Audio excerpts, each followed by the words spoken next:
ಉತ್ತರ ಕರ್ನಾಟಕ ಬೀದರ್ ನ್ಯೂಸ್ ರೌಂಡಪ್ಗೆ ಸ್ವಾಗತ. ನಾನು ಪ್ರಿಯಾಂಕಾ ಶ್ರೀಗುರು. ಬನ್ನಿ ಕ್ವಿಕ್ಕಾಗಿ ನೋಡೋಣ ಇಂದಿನ ಬೀದರ್ ಜಿಲ್ಲೆಯ ಪ್ರಮುಖ ಸುದ್ದಿಗಳನ್ನು. ಭಾಲ್ಕೆ ತಾಲೂಕಿನ ಒಳಸಂಗ ಗ್ರಾಮದಲ್ಲಿ ಬೀರಲಿಂಗೇಶ್ವರ ದೇವಸ್ಥಾನದ ಜಾತ್ರಾ ಮಹೋತ್ಸವ ಸಂಭ್ರಮದಿಂದ ಜರುಗಿತು.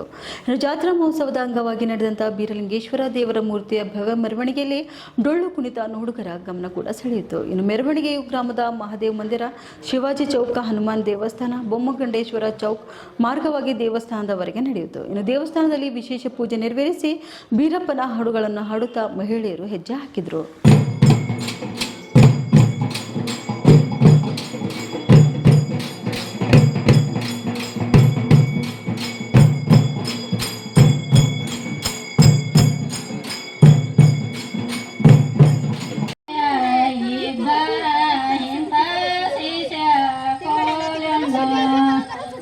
ಬೇಕರಿ ಮಾಳೆಂಗರಾಯ ಕೋಲಣ್ಣ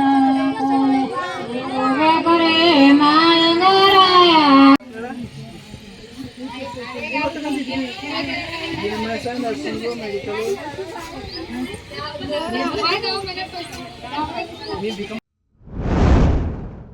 ಇಂದಿನ ಮಕ್ಕಳಿಗೆ ಸನಾತನ ಶ್ರೇಷ್ಠ ಸಂಸ್ಕೃತಿ, ಪರಂಪರೆ, ಇತಿಹಾಸ ತಿಳಿಸಿಕೊಡುವ ಜೊತೆಗೆ ಉತ್ತಮ ಸಂಸ್ಕಾರ ಕಲಿಸದಿದ್ದರೆ ಮುಂದಿನ ದಿನಗಳಲ್ಲಿ ಸಮಾಜಕ್ಕೆ ದೊಡ್ಡ ಸಮಸ್ಯೆ ಎದುರಾಗುವುದು ಖಚಿತ ಎಂದು ವಿಶ್ವ ಹಿಂದೂ ಪರಿಷತ್ ಜಿಲ್ಲಾ ಅಧ್ಯಕ್ಷ ವೀರ್ ಶೆಟ್ಟಿ ಖ್ಯಾಮ ಹೇಳಿದರು.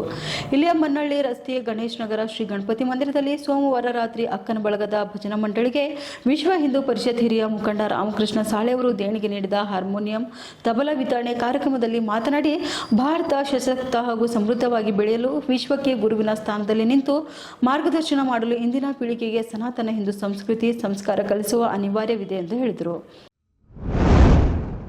ಬೀದರ್ ನಗರ ಅಬಕಾರಿ ಇಲಾಖೆಯ ವ್ಯಾಪ್ತಿಯಲ್ಲಿ ಬರುವಂತಹ ವೈನ್ ಶಾಪ್ಗಳಲ್ಲಿ ಮಾರಾಟ ಮಾಡುತ್ತಿರುವಂತಹ ವಿವಿಧ ಬ್ರ್ಯಾಂಡ್ಗಳ ಖರೀದಿ ಮಾಡುವಂಥ ಗ್ರಾಹಕರಿಗೆ ಮದ್ಯ ಖರೀದಿ ಮಾಡಿರುವ ಹಾಗೂ ಮದ್ಯದ ಬಿಲ್ ಪಾವತಿ ಮಾಡದೆ ಹಾಗೂ ನಿಗದಿಪಡಿಸಿರುವಂತಹ ಬೆಲೆಗಿಂತ ಅಧಿಕ ಬೆಲೆಯನ್ನು ಪಡೆದು ಗ್ರಾಹಕರಿಂದ ಹೆಚ್ಚಿನ ಹಣ ವಸೂಲಿ ಮಾಡಿ ಕಾನೂನು ಉಲ್ಲಂಘನೆ ಮಾಡುತ್ತಿದ್ದಾರೆ.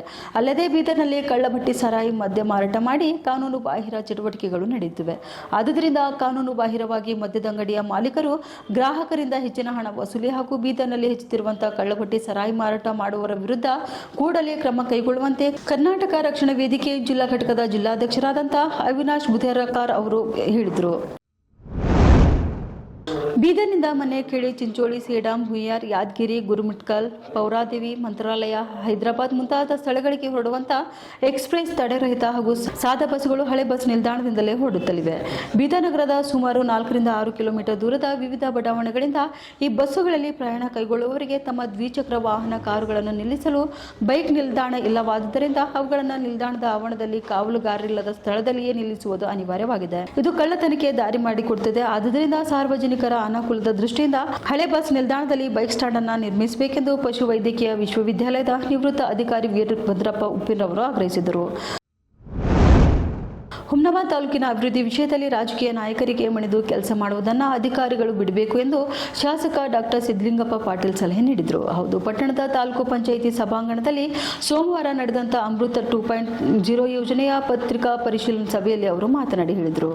ಕಾಮಗಾರಿಯಲ್ಲಿ ಗುಣಮಟ್ಟ ಕಾಯ್ದುಕೊಳ್ಳಿ, ಇನ್ನು ನಿಮ್ಮನ್ನ ಯಾರು ಏನೂ ಕೇಳಲ್ಲ. ಈ ಅಮೃತ ಯೋಜನೆ ಟೆಂಡರ್ ಪ್ರಕ್ರಿಯೆ ಮುಗಿದು ಇಲ್ಲಿಯವರೆಗೆ 14 ತಿಂಗಳು ಕಳೆದು ಹೋಗಿವೆ. ಸುಮಾರು 51% ಕಾಮಗಾರಿ ಮುಗಿಸಬೇಕಿತ್ತು. ಆದರೆ ನೀವು ಬರೀ 5% ಕಾಮಗಾರಿ ಮಾತ್ರ ಮಾಡಿದ್ದಾರೆ. ಹೀಗಾದರೆ ನಾನು ಜನರಿಗೆ ಏನು ಉತ್ತರಿಸಬೇಕು ಎಂದು ಕರ್ನಾಟಕ ನಗರ ನೀರು ಸರಬರಾಜು ಮತ್ತು ಒಳಚರಂಡಿ ಮಂಡಳಿಯ ಅಧಿಕಾರಿಗಳ ವಿರುದ್ಧ ಹರಿಹಾಯ್ದರು.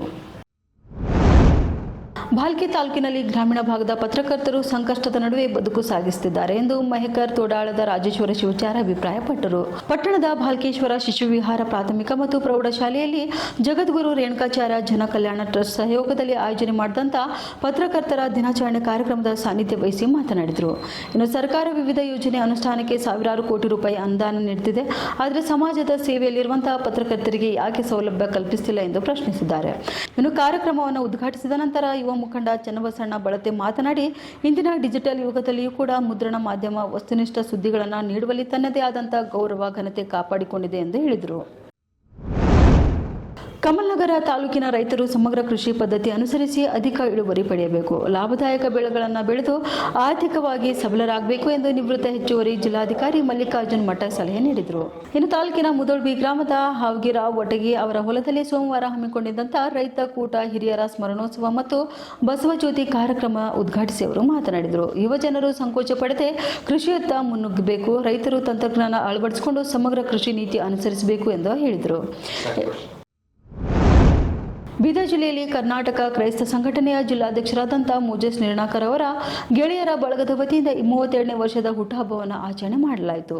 ಇದೇ ಸಂದರ್ಭದಲ್ಲಿ ಬೀದರ್ನ ಬ್ಲಡ್ ಬ್ಯಾಂಕ್ ವ್ಯವಸ್ಥಾಪಕರಾದಂಥ ಡಾಕ್ಟರ್ ವೀರೇಂದ್ರ ಪಾಟೀಲ್ ರವರ ಉಪಸ್ಥಿತಿಯಲ್ಲಿ ರಕ್ತದಾನ ಶಿಬಿರ ಕಾರ್ಯಕ್ರಮವನ್ನು ಕೂಡ ಆಯೋಜನೆ ಮಾಡಲಾಯಿತು ಹಾಗೂ ಒಳ ರೋಗಿಗಳಿಗೂ ಹಣ್ಣು ಹಂಪಲುಗಳು ವಿತರಣೆ ಮಾಡಲಾಯಿತು. ಇನ್ನು ಈ ಸಂದರ್ಭದಲ್ಲಿ ಡಾಕ್ಟರ್ ವೀರೇಂದ್ರ ಪಾಟೀಲ್ ಅವರು ಮಾತನಾಡುತ್ತಾ ರಕ್ತದಾನ ಮಾಡುವುದರಿಂದ ಅನೇಕ ಬಡ ರೋಗಿಗಳಿಗೆ ಅನುಕೂಲವಾಗುತ್ತದೆ. ಇದರಿಂದ ಪ್ರತಿ ವರ್ಷ ರಕ್ತದಾನ ಕಾರ್ಯಕ್ರಮ ಮಾಡುವುದು ಅತಿ ಅವಶ್ಯಕವಾಗಿದೆ ಎಂದು ಹೇಳಿದರು. ಇನ್ನು ಇದೇ ಸಂದರ್ಭದಲ್ಲಿ ಯುವ ಮುಖಂಡರಾದಂಥ ಜಯಶೀಲ್ ಅವರು ಮಾತನಾಡುತ್ತಾ ಮೋಜಸ್ ನಿರ್ಣಾಕರ್ ಅವರ ಗೆಳೆಯರ ಬಳಗದ ವತಿಯಿಂದ 32ನೇ ವರ್ಷದ ಹುಟ್ಟುಹಬ್ಬವನ್ನು ಆಚರಣೆ ಮಾಡುತ್ತಿದ್ದು, ಗೆಳೆಯರೆಲ್ಲರೂ ಸೇರಿ ರಕ್ತದಾನ ಶಿಬಿರ ಮಾಡಿ ಬಡ ರೋಗಿಗಳಿಗೆ ಹಣ್ಣು ಹಂಪಲು ವಿತರಣೆ ಮಾಡುತ್ತಿದ್ದು, ಸದರಿಯವರು ಕ್ರೈಸ್ತ ಸಮುದಾಯದ ಪರವಾಗಿ ಬಹಳಷ್ಟು ಹೋರಾಟಗಳನ್ನು ಮಾಡಿ ಸಮಾಜ ಸೇವೆಯಲ್ಲಿ ತಮ್ಮನ್ನು ತಾವು ತೊಡಗಿಸಿಕೊಂಡಿದ್ದಾರೆ. ಅವರು ಇನ್ನೂ ಹೆಚ್ಚಿನ ಸೇವೆ ಸಲ್ಲಿಸಲು ದೇವರು ಅವರಿಗೆ ಆಯಸ್ಸು ಆರೋಗ್ಯ ನೀಡಲಿ ಎಂದು ಶುಭ ಕೋರಿದರು. ಇನ್ನು ಇದೇ ಸಂದರ್ಭದಲ್ಲಿ ಬ್ರಿಮ್ಸ್ ಅಧ್ಯಕ್ಷರಾದಂಥ ಇಮಾನ್ಯುಯಲ್ ಕೊಡ್ಡೇಕರ್, ಸೈಮನ್ ಡಿಸೋಜಾ, ಎಂಕೆ ಸ್ವಾಮಿದಾಸ್, ಜೇಮ್ಸ್ ನಿರ್ನಾಕರ್, ವಿಶಾಲ್ ಭೋಸ್ಲೆ, ಸಂಜುಕುಮಾರ್ ಗೋರ್ನಳ್ಳಿ, ವಿಶಾಲ್ ದಾದಾ, ಯುವರಾಜ್ ಕೋಟೆ, ಶಾಂತಕುಮಾರ್ ಗುನ್ನಳ್ಳಿ, ಲೋಕೇಶ್ ಅಮಾರ್ತಿ ಬುದೇರಾ, ಸೋಲ್ಮೋನ್ ಕೋಲಾರ್, ಶಿವರಾಜ್ ಮೀರ್ಗಂಜ್, ಸಾವುಕಾರಿ ಮಾಮುಡ್ಗಿ, ಪವನ್ ಇನ್ನೂ ಅನೇಕರು ಉಪಸ್ಥಿತರಿದ್ದರು. ಇವಾಗಿದ್ದವು ಇಂದಿನ ಬೀದರ್ ಜಿಲ್ಲೆಯ ಪ್ರಮುಖ ಸುದ್ದಿಗಳು. ಮತ್ತೆ ಭೇಟಿಯಾಗೋಣ ಮುಂದಿನ ರೌಂಡ್ ಅಪ್ನಲ್ಲಿ.